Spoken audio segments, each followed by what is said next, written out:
નમસ્કાર વિદ્યાર્થી મિત્રો, આજે આપણે સામાજિક વિજ્ઞાન ધોરણ 9 પ્રકરણ 14 જેનું નામ છે ભારત સ્થાન ભૂસ્તરીય રચના અને ભૂપૃષ્ઠ અને વિડિયો 3 માં મળ્યા છે. વિડિયો 3 એટલા માટે વિદ્યાર્થી મિત્રો કે આગળ આપણે વિડિયો 3 મોકલ્યો હતો પણ કેટલાક વિદ્યાર્થીઓના ફોનમાં એમાં ટેકનિકલ ખામી આવી ગઈ છે. એના લીધે આપણે આ વિડિયો બીજી વખત હું તમને મોકલું છું કે જેમાં કોઈ ટેકનિકલ પ્રોબ્લેમ હશે નહીં. આ પહેલી વખત એવું બન્યું છે. એનું કારણ શું હોઈ શકે તો આ ટેકનોલોજી છે. ટેકનોલોજીમાં અમુક વખત એવી કોઈ મુશ્કેલી આવી જાય જેને કારણે તમને અંદર કશું દેખાય નહીં. બરાબર છે? તો એના માટે આપણે વિડિયો 3 ફરી વખત મૂકેલી છે જેમાં પ્રકરણ 9 ના ખડકોની માહિતી જોઈશું. આપણે ખડકોની માહિતી જોઈશું, આગ્નેય ખડકો, રૂપાંતરિત ખડકો, પ્રસ્તર ખડકો, પછી જમીનનું નિર્માણ જોઈશું અને જમીનના નિર્માણ પછી જમીનના કેટલાક પ્રકારો જોઈશું. વિદ્યાર્થી મિત્રો, આની પર બહુ જ મહત્વનો ભાર મૂકજો કેમ કે આનો આ જ પાઠ તમારે 10મા ધોરણમાં પણ ભણવાનો છે. બરાબર વિદ્યાર્થી મિત્રો? તો આવો જોઈએ વિડિયો 3 પ્રકરણ 14 નો. ખડક એક કે તેથી વધુ ખનિજોના બનેલા સંગઠિત પદાર્થને ખડક તરીકે ઓળખવામાં આવે છે. ખડકો નક્કર હોઈ શકે અને મૃદુ પણ હોઈ શકે. નક્કર એટલે એને બીજી વખત સખત પદાર્થમાંથી નરમમાં ન ફેરી શકાય તેવા. મૃદુ એટલે નરમ પદાર્થ વાળા. છિદ્રાળુ અને અછિદ્રાળુ તથા વજનમાં ભારે અને હલકા પણ હોઈ શકે. નિર્માણ પ્રક્રિયાના આધારે ખડકોના 3 વિભાગો પડે છે. એક આગ્નેય ખડકો, બીજું પ્રસ્તર અથવા તો નિક્ષિપ્ત ખડકો અને ત્રીજું રૂપાંતરિત ખડકો. હવે એના ડિટેલમાં જોઈએ વિદ્યાર્થી મિત્રો. તો પહેલું છે આગ્નેય ખડકો. આગ્નેય ખડકો આ ખડકોની રચનામાં પૃથ્વીના પેટાળમાં રહેલી પ્રચંડ ગરમી એને કારણભૂત છે. એટલે કે એના લીધે એનું નિર્માણ થાય છે એવું કહી શકાય. ભૂગર્ભમાં ગરમીના આ પ્રચંડ પ્રમાણને લીધે પૃથ્વીનું પેટાળ હંમેશા ધીકતું રહે છે. ધીકતું રહે છે એટલે કે ગરમીવાળું રહે છે. આથી અહીં રહેલા પદાર્થો અર્ધ પ્રવાહી સ્થિતિમાં હોય તે પદાર્થને આપણે શું કહીએ છીએ તો કે મેગ્મા કહીએ છીએ. જે ધોરણ 8માં તમે શીખી ગયા. મેગ્મા એટલે કે લાવા રસ અથવા તો ભૂરસ. બરાબર, આને મેગ્મા કહેવાય છે. સમયાંતરે એટલે કે જેમ જેમ સમય જાય એમ આ મેગ્મા ઠંડો પડે છે ત્યારે તેના ખડકો રચાઈ જાય છે. આ ખડકો ગરમીની અસરથી બને છે, તેથી તેને આગ્નેય કે અગ્નિકૃત ખડકો કહે છે કેમ કે ગરમીની અસરથી બનેલા છે. વિદ્યાર્થી મિત્રો, પૃથ્વીના ભૂસ્તરીય નિર્માણમાં આવા ખડકો સર્વપ્રથમ નિર્માણ પામ્યા, તેથી તેમને પ્રાથમિક અથવા તો આદ્ય ખડકો પણ કહેવામાં આવે છે. એટલે કે પહેલા બન્યા એટલે એને બીજા નામ આપવામાં આવ્યા, પ્રાથમિક અથવા તો આદ્ય. તમને કોઈ પણ 4માંથી કોઈ પણ પ્રશ્ન પૂછે તો તમને આવડવો જોઈએ. વિદ્યાર્થી મિત્રો, આપણા ભારતમાં રાજસ્થાન, મધ્યપ્રદેશ અને દક્ષિણ દ્વીપકલ્પમાં ઘણા સ્થળોએ આવા ખડકો રચાય છે. બરાબર, અને એ રચાયેલા ખડકોને આપણે આગ્નેય કાં તો પ્રાથમિક અથવા તો એને બીજા ઘણા શબ્દોમાં ઓળખીએ છીએ. તે તમારે યાદ રાખવાનું છે. આગ્નેય ખડકો સૌથી વધુ નક્કર હોય છે. ગ્રેનાઇટ એ અતસ્થ પ્રકારના ખડકો જાણીતું દ્રષ્ટાંત છે. હવે જોઈએ ગ્રેનાઇટ. આ ગ્રેનાઇટ જે છે એ આવો દેખાય છે. તમે ગ્રેનાઇટનો પથ્થર જોયો છે વિદ્યાર્થી મિત્રો? ભારતમાં આ ગ્રેનાઇટ એ ખડકનું જાણીતું દ્રષ્ટાંત છે. બીજું બેસાલ્ટ છે. ટાઇલ્સ જેવું દેખાય છે તમને એ. પાણી તથા અન્ય બળોની સંયુક્ત અસરથી આગ્નેય ખડકો શું થાય છે વિદ્યાર્થી મિત્રો? તો કે તૂટી જાય છે. અને તૂટેલા જે ખડકો હોય છે એ પદાર્થોનું જળમાં નિક્ષેપણ થતું રહે છે અને તેના સ્તર રચાય છે. એ જે સ્તર રચાય છે એના આધારે એમાં નિક્ષેપણ થાય છે એવું કહી શકાય. તો આ રીતે ખડક પદાર્થો અથવા તો ખડક બોજનું વિવિધ સ્તરોમાં નિક્ષેપણ થાય છે. સર્વપ્રથમ રચાયેલા અને સૌથી નીચે રહેલા સ્તર ઉપર તેની ઉપર બનેલા સ્તરોના વજન પર એટલે કે દબાણને લીધે નીચેના સ્તર દબાય છે અને દબાઈ અને એ નિર્માણ પામે છે. કાળક્રમે તેમાંથી સ્તર રચના ધરાવતા ખડકો તૈયાર થાય છે. તેથી આવા ખડકોને પ્રસ્તર ખડકો કહેવાય, જે આપણો બીજો મુદ્દો છે. જેના ઉદાહરણમાં આપણે ચિરોડી એટલે કે જીપ્સમ, ચૂના ખડક અને કોલસાના પ્રસ્તર ખડકો કહી શકીએ. બરાબર, એ કેવા હોય તો તમે જોઈ શકો છો ચિરોડી, જેને જીપ્સમ કહેવામાં આવે છે. બરાબર. સફેદ કલરનો ચૂના જેવો દેખાતો આ જીપ્સમ તમે સાઈડમાં પણ જોઈ શકો છો મોટા સ્વરૂપમાં. હવે ચૂના ખડક, આ ચૂના ખડક એ આવા હોય છે વિદ્યાર્થી મિત્રો. જો તમે એને બેવ રીતેના જોઈ શકો છો કે કેવી રીતેના એ હોય છે, બરાબર. આ કોલસો છે કે જેનાથી પહેલાંના જમાનામાં ટ્રેનો ચાલતી હતી અને ટ્રેનોને ચલાવવા માટે પ્રસ્તર ખડકોમાંથી આ કોલસો મળતો હતો, એનું નિર્માણ થયેલું હતું. કેટલીક વિશિષ્ટ પરિસ્થિતિમાં મૂળ ખડકોનું સ્વરૂપ, બંધારણ અને ગુણધર્મો રૂપાંતરિત થઈ જાય વિદ્યાર્થી મિત્રો. તો હકીકતમાં ઊંચું તાપમાન અને ખડક સ્તરોનું વધુ દબાણ, આ બે મુખ્ય પરિબળોની સંયુક્ત અસરને લીધે આગ્નેય અને પ્રસ્તર ખડકો તદ્દન નવું સ્વરૂપ ધારણ કરી લે છે, એટલે એ અલગ અલગ સ્વરૂપોમાં બની જાય છે. આ રીતે નવા રચાતા ખડકોને આપણે રૂપાંતરિત ખડકો કહીએ છીએ કે જે બંનેની અસરથી બને છે. આપણા રાજસ્થાનમાંથી મળી આવતા આરસ પહાણ એટલે કે માર્બલના પથ્થરો અને ક્વાર્ટરઝાઇટ તેના ઉત્તમ ઉદાહરણો છે વિદ્યાર્થી મિત્રો, જે આપણા ભારતમાં કિચનમાં એટલે કે રસોડામાં વપરાય છે. આરસ પહાણ તમે અહીં જોઈ શકો છો, માર્બલ. પછી ક્વાર્ટરાઇઝ એ કેવું હોય છે તો કે એને પણ તમે અહીં જોઈ શકો છો. ખનિજો કુદરતી કાર્બનિક કે અકાર્બનિક ક્રિયાથી તૈયાર થતા અમુક ચોક્કસ રાસાયણિક બંધારણ ધરાવતા પદાર્થો જે હોય છે વિદ્યાર્થી મિત્રો, એને આપણે ખનિજ તરીકે ઓળખવામાં આવે છે. ખનિજો પૃથ્વીની સપાટી કે પેટાળમાંથી ઘન, પ્રવાહી કે વાયુ સ્વરૂપે મળે છે. ખનિજો પૃથ્વીની સપાટીની ભૂસ્તરીય રચના પર આધાર રાખતા હોય છે કે જેવી એની રચના એવો એનું સ્વરૂપ. એની રચના જેવી હોય એ રીતે ઘન, પ્રવાહી અને વાયુ સ્વરૂપમાં ખનિજો આપણને મળે છે અને એનો ઉપયોગ આપણે કરીએ છીએ. ઘન પદાર્થમાં એટલે કે લોખંડ, તાંબુ, જસત, સોનું, ચાંદી વગેરે ખનિજો આગ્નેય ખડકોમાંથી મળે છે કે જે ઘન સ્વરૂપે હોય છે, બરાબર છે વિદ્યાર્થી મિત્રો. અને લોખંડ એ આ રીતેનું હોય છે, તમે જોઈ શકો છો. તાંબુ એ આવા તાર જોઈ શકો છો તમે. જસત એ આ રીતેનું છે. સોનું એ ગોલ્ડ, ચાંદી, સિલ્વર. કોલસો, ખનિજ તેલ અને કુદરતી વાયુ વગેરે પ્રસ્તર ખડકોમાંથી પ્રાપ્ત થાય છે. તેમાં કોલસો, ખનિજ તેલ અને કુદરતી વાયુ એટલે કે પેટ્રોલ, ડીઝલ, કેરોસીન જેમ છે એમ સીએનજી, પીએનજી જોવો છો એ કુદરતી વાયુ છે. જ્યારે સ્લેટ, આરસ પહાણ, હીરા વગેરે રૂપાંતરિત ખડકોમાંથી આપણને મળે છે. કયા ખડકોમાંથી કયા ખનિજો મળે છે એ આપણે જોયું. આપણા રોજિંદા વ્યવહારમાં લગભગ 200 જેટલા ખનિજો છે વિદ્યાર્થી મિત્રો. એનો ઉપયોગ સીધી કે આડકતરી રીતે આપણે કરીએ છીએ.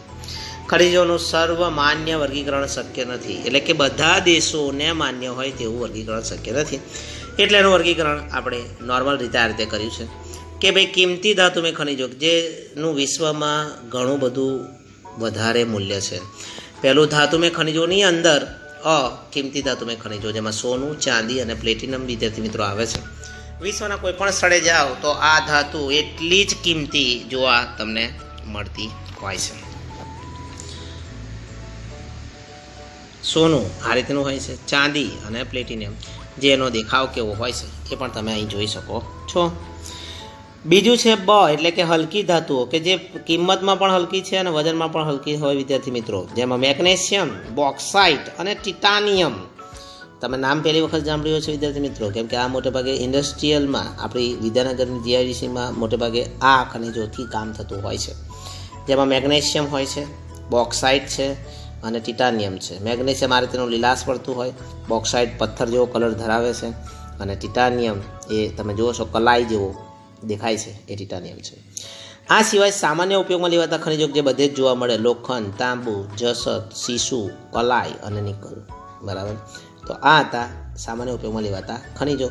અને ચોથો પ્રકાર છે જેનું નામ છે મિશ્ર ધાતુ રૂપે વપરાતા ખનિજો, કે જે આ સામાન્ય ઉપયોગમાં લેવાતા ખનિજો છે એવી જ રીતે એક ખનિજને બીજા ખનિજ સાથે ભેગા કરવામાં આવે વિદ્યાર્થી મિત્રો, અને ભેગા કરીને મિશ્ર ધાતુ બનાવવામાં આવે અને એ રૂપે વપરાતા ખનિજો હોય છે.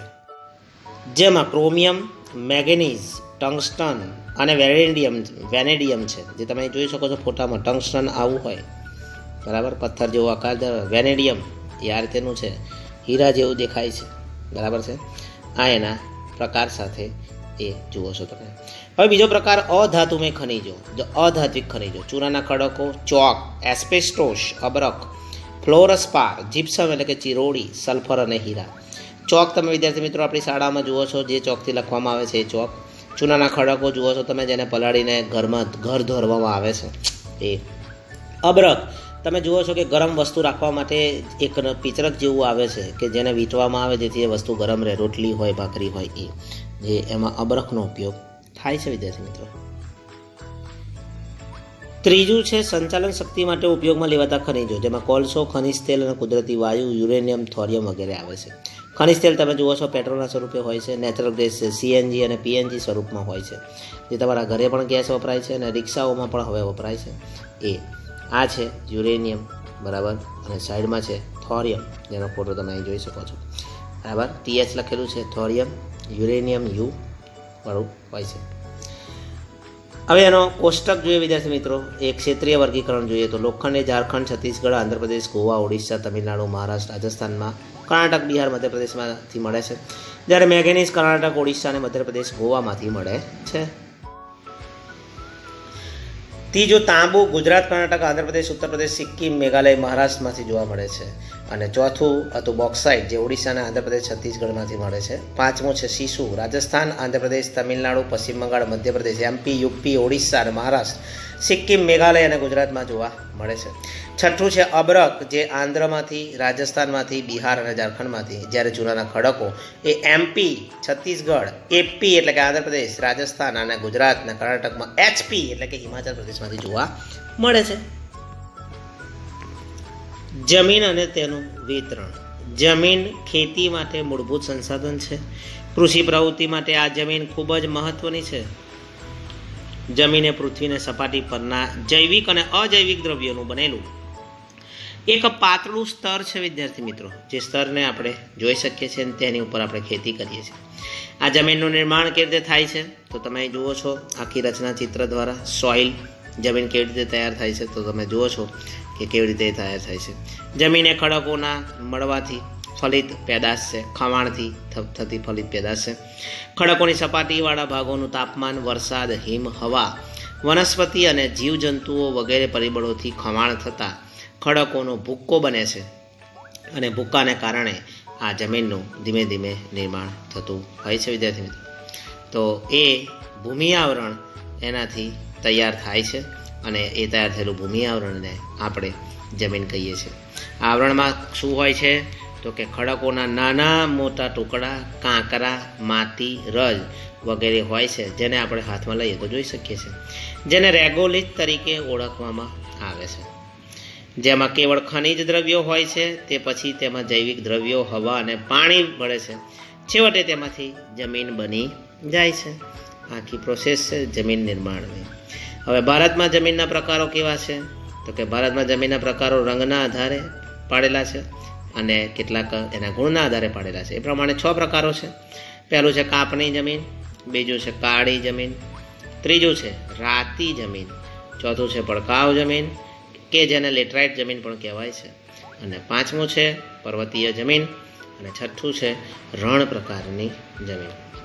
આપણા ભારતમાં અલગ અલગ જગ્યાએ આવી અલગ અલગ પ્રકારની જમીનો જોવા મળે છે, જે તમને ચોપડીમાં પણ ભારતનો નકશો આપ્યો છે, તેમાં તમે જોઈ શકો છો.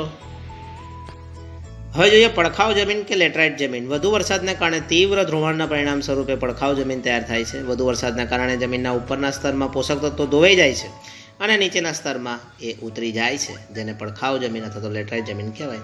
જૈવિક દ્રવ્યોનું પ્રમાણ ઓછું હોવાથી આ જમીનની ફળદ્રુપતા પણ વિદ્યાર્થી મિત્રો ઘણી ઓછી છે, કારણ કે પોષક તત્વો શું થાય છે તો કે ધોવાઈ ગયા હોય છે માટે, બરાબર. તો એ ઓછું હોવાથી જમીન એની ઓછી ફળદ્રુપ છે. અહીં લાલ રેતીના પથ્થરોમાં લોહ અને એલ્યુમિનિયમ તત્વો હોય છે, અને એ જમીન દખ્ખણના પહાડી પ્રદેશોમાં, કર્ણાટકમાં અને એવા વિસ્તારોમાં જોવા મળે છે. પાંચમું છે પર્વતીય જમીન. જંગલોના કારણે જૈવિક દ્રવ્યોનું પ્રમાણ વધારે હોય છે. શિવાલિક પર્વત શ્રેણીઓ પર આ જમીન ઓછી કસવાળી અને અપરિપક્વ જણાય છે. અપરિપક્વ વિદ્યાર્થી મિત્રો એટલે કે જમીન વ્યવસ્થિત થયેલી ના હોય એવી. આ જમીન રેતાળ, છિદ્રાળુ અને જૈવિક દ્રવ્યોના અભાવવાળી જોવા મળે છે, અને એટલે એ પર્વતીય વિસ્તારોમાં વ્યવસ્થિત જમીન બની નથી હોતી. મેઘાલય, અરુણાચલ પ્રદેશ, પૂર્વની પર્વત શ્રેણીઓમાં, ઉત્તરાખંડ, હિમાચલ પ્રદેશ અને જમ્મુ કાશ્મીર રાજ્યોમાં આવી જમીન જોવા મળતી હોય છે મોટેભાગે, અને એ વિસ્તારોમાં આ જમીન ધરાવે છે. એ જમીન કેવી હોય છે એ પણ તમે અહીંયા આગળ વિદ્યાર્થી મિત્રો જોઈ શકો છો, બરાબર. અને કેવો પાક ઉગાડેલો છે એ પણ તમે અહીં જુઓ છો. છઠ્ઠો ભાગ છે રણ પ્રદેશ, એટલે કે રણ પ્રકારની જમીન. આ જમીન શુષ્ક અને અર્ધ શુષ્ક, શુષ્ક એટલે સૂકી, જ્યાં વરસાદ ઓછો પડતો હોય એ વિસ્તારોમાં મુખ્યત્વે ગુજરાત, રાજસ્થાન, પંજાબ અને હરિયાણાના વિસ્તૃત શુષ્ક ક્ષેત્રોમાં આ જમીન જોવા મળે છે.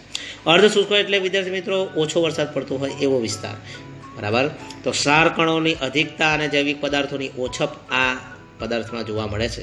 સિંચાઈની સગવડથી આ જમીનમાં ખેતી શક્ય બની છે, બાકી ખેતી શક્ય હોતી નથી, બરાબર. એ જમીન કેવી દેખાય છે? તો આવી છે, બરાબર. તો આ રીતે આબોહવા અને ભૂપૃષ્ઠના વૈવિધ્યના કારણે દેશની જમીનોમાં ઘણી વિવિધતા જોવા મળે છે.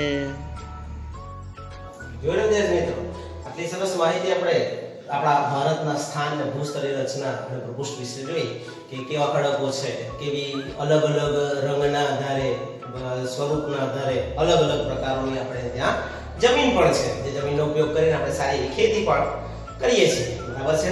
તો અહીંયા આગળ આ પ્રકરણ આપણે પૂર્ણ કરીએ છીએ. હવે નેક્સ્ટ વિડીયોમાં જ્યારે મળીશું ત્યારે આપણે આ પ્રકરણના સ્વાધ્યાયના તમને હું ફોટોગ્રાફ્સ મોકલીશ, કાં તો હું તમને એના જવાબ જ સીધા મોકલીશ. તમારે બહુ સારા અક્ષરે જે રીતે અહીંયા ચોપડો બનાવો છે તે ચોપડો બનાવીને એમાં લખવાના છે. નજીકમાં જ હું તમને ઘરેથી આ ચોપડા સિગ્નેચર કરવા માટે મંગાવવાનો છું, એટલે તમે ચોપડા પણ કમ્પ્લીટ કરતા રહેજો વિદ્યાર્થી મિત્રો જોડે, કે જેથી એવું ના થાય કે ભાઈ ચોપડા બાકી છે, બરાબર. ઘણો બધો ટાઈમ મળે છે તમને. વિડીયોને એકવાર બે વાર જુઓ અને સ્વાધ્યાયને સારી રીતે લખી અને વાંચન રાખજો, જેથી તમને એવું ઉપયોગી થઈ પડે. અહીંયા આપણે પ્રકરણ 14 પૂર્ણ કરીએ છીએ. હવે પછીના વિડીયોમાં આપણે એને સ્વાધ્યાય વિશેની ચર્ચા કરીશું. આવજો વિદ્યાર્થી મિત્રો.